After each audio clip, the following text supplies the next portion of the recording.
Hello and welcome guys. चलिए आज हम लोग देखने वाले हैं इकोनॉमिक्स का सबसे महत्वपूर्ण चैप्टर, जो कि पहला चैप्टर है। बिहार बोर्ड के दृष्टिकोण से ये बहुत ही ज़्यादा इंपॉर्टेंट चैप्टर है। चलिए इसमें कुछ क्वेश्चन है जो आपको निश्चित ही याद कर लेना चाहिए। तो पहला क्वेश्चन है हमारे सामने, मानव विकास की दृष्टि से भारत के पड़ोसी देशों में किस देश की आर्थिक स्थिति बेहतर है? तो इसका राइट उत्तर हो जाएगा ऑप्शन नंबर डी, श्रीलंका। तो श्रीलंका इसका राइट उत्तर हो जाएगा। लेकिन अभी जो है श्रीलंका की स्थिति बहुत ही ज़्यादा ख़राब है। तो चलिए आगे क्वेश्चन की ओर बढ़ते हैं। दूसरा क्वेश्चन है हमारा, निम्नलिखित में से किस राज्य को पिछड़ा राज्य कहा जाता है? तो इसका राइट उत्तर हो जाएगा ऑप्शन नंबर हमारा डी, यानी बिहार जो राज्य है, बिहार राज्य को पिछड़ा राज्य कहा जाता है। इसका उत्तर ऑप्शन नंबर डी हो जाएगा। चलिए आगे क्वेश्चन की ओर बढ़ते हैं। तीसरा क्वेश्चन है हमारा, अर्थव्यवस्था के मुख्य प्रकार कितने हैं? तो आपको पता होना चाहिए अर्थव्यवस्था के मुख्यतः 3 प्रकार हैं और इसका राइट उत्तर हो जाएगा ऑप्शन नंबर बी। आपको ध्यान रखना है अर्थव्यवस्था के 3 प्रकार कौन कौन से हैं? पूंजीवादी, समाजवादी तथा मिश्रित। ये अर्थव्यवस्था के 3 प्रकार हैं। चलिए आगे क्वेश्चन नंबर 4 में हम लोग फोकस करते हैं। क्वेश्चन है, निम्नलिखित में से कौन से देश में समाजवादी अर्थव्यवस्था है? तो इसका राइट उत्तर हो जाएगा ऑप्शन नंबर बी, इसका सही उत्तर हो जाएगा। यानी एक तरह से देखा जाए तो रूस जो है, रूस में समाजवादी अर्थव्यवस्था है। चलिए आगे क्वेश्चन की ओर बढ़ते हैं। क्वेश्चन नंबर 5 हमारा है कि सम्यक विकास की प्रक्रिया किससे संबंधित है? तो सम्यक विकास जो है इसकी प्रक्रिया सभी वर्ग से संबंधित है, इसलिए इसका राइट उत्तर हो जाएगा ऑप्शन नंबर डी। चलिए अगला क्वेश्चन है हमारा, भारत में नीति आयोग की स्थापना कब हुई थी? तो आपको पता होना चाहिए दोस्तों, नीति आयोग जो था वो 2015 ईस्वी में इसकी स्थापना हुई थी। नीति आयोग योजना आयोग को भंग करके बनाया गया था। तो इसका राइट उत्तर हो जाएगा ऑप्शन नंबर डी। ठीक है, तो भारत में नीति आयोग की स्थापना 2015 ईस्वी में हुई थी। अगला क्वेश्चन है, इनमें से कौन आर्थिक क्रिया नहीं है? तो दोस्तों यहाँ पर आपको ध्यान रखना है, आर्थिक क्रिया उसे कहते हैं जिससे हमें आय प्राप्त होती है। तो यहाँ पर बेरोजगारी जो होगा वो आर्थिक क्रिया नहीं होगी, क्योंकि बेरोजगारी जो है वो उससे आय प्राप्त नहीं होती है, इसीलिए इसका राइट उत्तर हो जाएगा ऑप्शन नंबर बी। चलिए आगे क्वेश्चन की ओर बढ़ते हैं। हमारा अगला क्वेश्चन है, किस क्षेत्र को तृतीय क्षेत्र कहा जाता है? तो आपको ध्यान रखना है, तृतीय क्षेत्र सेवा क्षेत्र को तृतीय क्षेत्र कहा जाता है। इसका right Uttar option number A हो जाएगा। प्राथमिक क्षेत्र को कृषि क्षेत्र कहा जाता है और द्वितीय क्षेत्र को औद्योगिक क्षेत्र कहा जाता है और तृतीय क्षेत्र को सेवा क्षेत्र कहा जाता है। ये आपको ध्यान रखना है। हमारा अगला क्वेश्चन है 9 नंबर, भारत की आर्थिक व्यवस्था क्या है? तो भारत में मिश्रित अर्थव्यवस्था है, तो इसको आपको ध्यान रखना है। भारत की आर्थिक व्यवस्था कैसी है? मिश्रित है। ठीक, तो भारत की आर्थिक व्यवस्था कैसी है? मिश्रित। चलिए हमारा अगला क्वेश्चन है, इनमें से कौन से देश में मिश्रित अर्थव्यवस्था है? क्वेश्चन रिपीट हो चुका है ये, इसका राइट उत्तर भी भारत ही हो जाएगा। चलिए आगे बढ़ते हैं हम लोग। क्वेश्चन है, निम्नलिखित में से कौन योजना आयोग के पदेन अध्यक्ष होते हैं? तो आपको ध्यान रखना है, योजना आयोग जो है उसकी स्थापना 15 मार्च 1950 ईस्वी में की गई थी और इसके अध्यक्ष सबसे पहले प्रधानमंत्री जो होते हैं इसके अध्यक्ष होते हैं। चलिए हमारा अगला क्वेश्चन है, डेबिट कार्ड किससे संबंधित है? तो आपको ध्यान रखना है दोस्तों, डेबिट कार्ड जो है वो एटीएम प्रणाली से संबंधित है। तो डेबिट कार्ड का संबंध किससे है? एटीएम प्रणाली से। हमारा अगला क्वेश्चन है, निम्नलिखित में से कौन नवीकरणीय प्राकृतिक संसाधन है? तो नवीकरणीय संसाधन वैसे संसाधन को कहते हैं जिसे बनने में जो आसानी से उपलब्ध हो जाए और जो कभी भी ख़त्म ना हो। तो इसका राइट उत्तर हो जाएगा ऑप्शन नंबर डी, इसका राइट उत्तर हो जाएगा। दोस्तों ध्यान रखिएगा, भूमिगत जो जल है वो क्या है? भूमिगत जल जो है वो क्या है? नवीकरणीय संसाधन के अंतर्गत आ जाएगा। और चलिए आगे क्वेश्चन की ओर बढ़ते हैं। अगला क्वेश्चन है, भारत में योजना आयोग का गठन कब हुआ था? तो भारत में योजना आयोग का गठन 15 मार्च 1950 ईस्वी को हुआ था। चलिए हम लोग आगे बढ़ते हैं। अगला क्वेश्चन है हमारा, बिहार में जीवन यापन का मुख्य साधन क्या है? तो बिहार में जीवन यापन का मुख्य साधन एग्रीकल्चर, इट मीन्स कृषि है। तो कृषि बिहार में जीवन यापन का सबसे प्रमुख साधन है। चलिए अगला क्वेश्चन है हमारा, देश में सब्जी के उत्पादन में बिहार का कौन सा स्थान है? तो सब्जी के उत्पादन में बिहार का दूसरा स्थान है। ये आप लोग इसका उत्तर कमेंट में ज़रूर बताइएगा। चलिए आगे हम लोग देखते हैं, भारत में पड़ोसी देशों में किस देश की प्रति व्यक्ति आय सबसे अधिक है? आपको ध्यान रखना है, इसका राइट उत्तर हो जाएगा श्रीलंका। श्रीलंका जो है उसकी प्रति व्यक्ति आय सबसे बेहतर है। अगला क्वेश्चन है, प्राथमिक क्षेत्र किसे कहते हैं? तो प्राथमिक क्षेत्र जैसा कि आपको पता है, प्राथमिक क्षेत्र कृषि क्षेत्र को कहा जाता है। तो इसका राइट उत्तर हो जाएगा ऑप्शन नंबर बी, इसका राइट उत्तर हो जाएगा। चलिए हम लोग आगे बढ़ते हैं। अगला क्वेश्चन है, जिस देश की राष्ट्रीय आय अधिक होती है वो देश क्या कहलाता है? तो जिस देश की राष्ट्रीय आय अधिक होती है वो देश विकसित कहलाता है। तो इसका राइट उत्तर ऑप्शन नंबर बी हो जाएगा।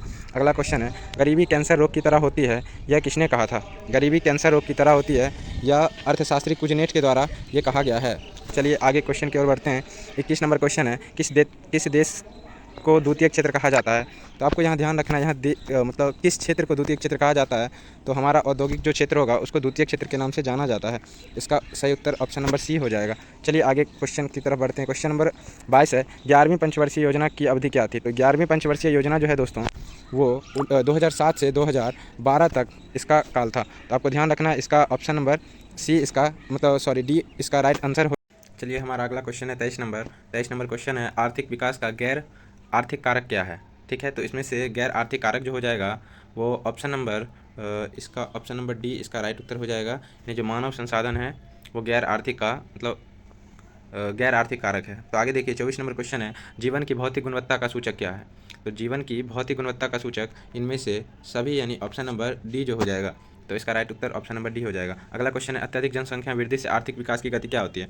तो आप लोग को पता होना चाहिए दोस्तों, अगर जनसंख्या अगर बहुत ही तेज़ी से बढ़ती है तो वहाँ की क्या होती है, मतलब आर्थिक विकास की जो गति होती है वो क्या होती है, मंद हो जाती है, अर्थात धीमी हो जाती है। चलिए आगे क्वेश्चन है हमारा 26 नंबर, एक अर्थव्यवस्था का सृजन होता है। तो अर्थव्यवस्था का जो सृजन होता है यानी हमें ध्यान रखना है, इसका ऑप्शन नंबर डी राइट उत्तर हो जाएगा। अर्थव्यवस्था का सृजन जो है इनमें से सभी हो जाएगा, क्योंकि प्राकृतिक संसाधन, भौतिक संसाधन और मानवीय संसाधन ये सभी में अर्थव्यवस्था का सृजन होता है। चलिए हमारा अगला क्वेश्चन है हमारा 26 के बाद 27 नंबर, राष्ट्रीय विकास परिषद का गठन कब हुआ। तो राष्ट्रीय विकास परिषद का गठन 1922 ईस्वी में हुआ था। तो ये आपको ध्यान रखना है, इसका राइट उत्तर ऑप्शन नंबर बी हो जाएगा। चलिए अगला क्वेश्चन है, इस अर्थव्यवस्था में उत्पादन के साधनों पर किसी व्यक्ति या निजी संस्था का अधिकार होता है। तो आप लोग को पता होना चाहिए, इसका राइट उत्तर ऑप्शन नंबर ये हो जाएगा, क्योंकि पूंजीवादी जो अर्थव्यवस्था होती है उसमें उत्पादन के साधनों का जो स्वामित्व होता है किसी निजी व्यक्ति के हाथ में होता है। तो इसका right Uttar option number A हो जाएगा। अगर क्वेश्चन यही कहा देता कि किसी निजी व्यक्ति के हाथ में ना रहकर और समाज मतलब सरकार के पास अगर इसका कंट्रोल होता है तब यह क्या हो जाता, तब समाजवादी होता।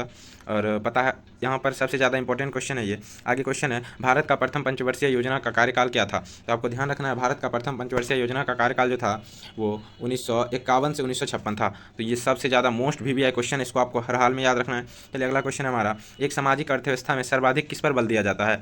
तो आप लोग को पता होना चाहिए, जो सामाजिक अर्थव्यवस्था होता है सबसे ज़्यादा इसमें लोक कल्याण पर ध्यान दिया जाता है। अर्थात हमारी जो सरकार होती है वो चाहती है कि लोगों का विकास हो, इंफ्रास्ट्रक्चर डेवलप हो, इसलिए इसका उत्तर ऑप्शन नंबर डी हो जाएगा। चलिए 31 नंबर क्वेश्चन है हमारा, निम्नलिखित में से कौन मिश्रित अर्थव्यवस्था की विशेषता है।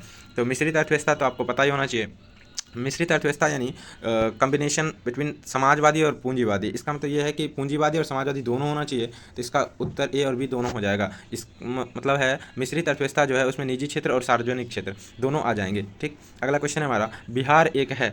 तो बिहार जैसा कि आप लोग को पता होना चाहिए, बिहार जो राज्य है कृषि प्रधान राज्य है, यहाँ की लगभग 80% जनसंख्या कृषि कार्यों में लगी हुई है। हमारा अगला क्वेश्चन है 23 नंबर, स्वतंत्रता प्राप्ति के बाद भारत का मुख्य उद्देश्य मतलब मुख्य आर्थिक उद्देश्य क्या था, यानी मुख्य आर्थिक उद्देश्य क्या है।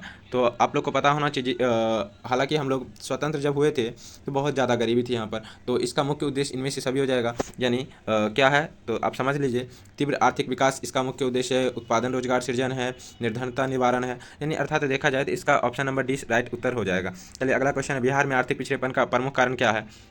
तो बिहार आप लोग को पता है, बिहार की स्थिति बहुत ही दयनीय है दोस्तों। बिहार गरीब राज्यों में गिना जाता है। तो बिहार में आर्थिक पिछड़ेपन के क्या कारण है, तो जनसंख्या में वृद्धि भी हो जाएगा, कृषि पर अत्यधिक भार भी हो जाएगा और बाढ़ तथा सूखा का प्रकोप भी हो जाएगा। चलिए यहाँ पर आपको ध्यान रखना है, इसका उत्तर इनमें से सभी हो जाएगा। 35 नंबर हमारा अगला क्वेश्चन है, आर्थिक विकास की माप के लिए सबसे प्रयुक्त सूचकांक क्या है। तो आर्थिक विकास की जो माप होती है वो PCI के द्वारा यानी पर कैपिटा इनकम जो होता है इसमें अहम भूमिका निभाता है, इसलिए इसका राइट उत्तर ऑप्शन नंबर बी हो जाएगा। तो आपको ध्यान रखना है, इसका उत्तर ऑप्शन नंबर बी हो जाएगा। अर्थात प्रति व्यक्ति जो आय होती है उस पर सबसे ज़्यादा क्या होता है, आर्थिक विकास की माप हो सकती है। प्रति व्यक्ति आय को PCI कहा जाता है, पर कैपिटा इनकम। आपको फुल फॉर्म भी याद रखना है। अगला क्वेश्चन है, बिहार के जमशेदपुर में लोहा एवं इस्पात के कारखाने की स्थापना हुई थी। तो आप लोग को पता ही होना चाहिए, हालांकि यहाँ बिहार नहीं झारखंड होना चाहिए, लेकिन आपको ध्यान रखना है क्योंकि शुरू में जब विभाजन नहीं हुआ था तब तो वो मतलब झारखंड बिहार ही था, इसीलिए इसमें बिहार दिया गया है।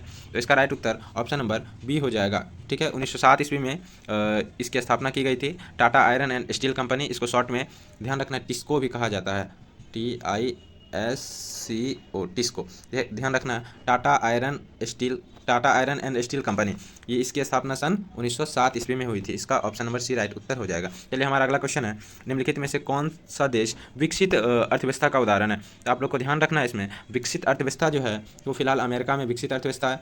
ये बहुत ही ज़्यादा इंपॉर्टेंट क्वेश्चन है क्योंकि अमेरिका बहुत ही डेवलप्ड कंट्री है। अगला हमारा 38 नंबर क्वेश्चन है, अविकसित देशों की कार्यशील जनसंख्या का कौन सा भाग किसमें लगा रहता है, संलग्न रहता है। तो इसका right Uttar option number A हो जाएगा, प्राथमिक क्षेत्र, क्योंकि ज़्यादातर जो अविकसित देश हैं वो ज़्यादातर क्या है, प्राथमिक क्षेत्र के अंतर्गत आते हैं। अगला हमारा क्वेश्चन है 39 नंबर, बिहार में किस प्रकार की फसलों का उत्पादन होता है? तो आप लोग को ध्यान रखना है, बिहार में ज़्यादातर खाद्य फसलें उगाई जाती हैं। इसमें ज़्यादातर ऑप्शन नंबर ए ही हो जाएगा, खाद्य फसलें, खाद्यान्न फसलें हो जाएंगी। ठीक है, तो इसका राइट उत्तर हो जाएगा ऑप्शन नंबर ए। क्यों? यहाँ पर जीविका उपार्जन करना ही मुख्य उद्देश्य होता है। इसका right Uttar option number A हो जाएगा। चलिए अगला हमारा 40 नंबर क्वेश्चन है, निम्नलिखित में से किस क्षेत्र को प्राथमिक क्षेत्र कहा जाता है? तो प्राथमिक क्षेत्र आप लोग को पता होना चाहिए।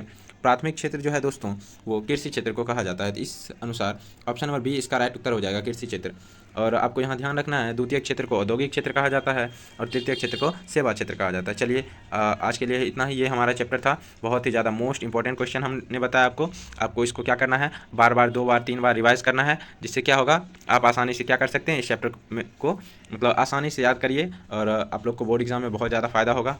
धन्यवाद, बने रहे इस यूट्यूब चैनल के साथ और सब्सक्राइब करना भूलें ना। ठीक है, सब्सक्राइब कर दीजिए और बेल आइकन भी दबा दीजिए।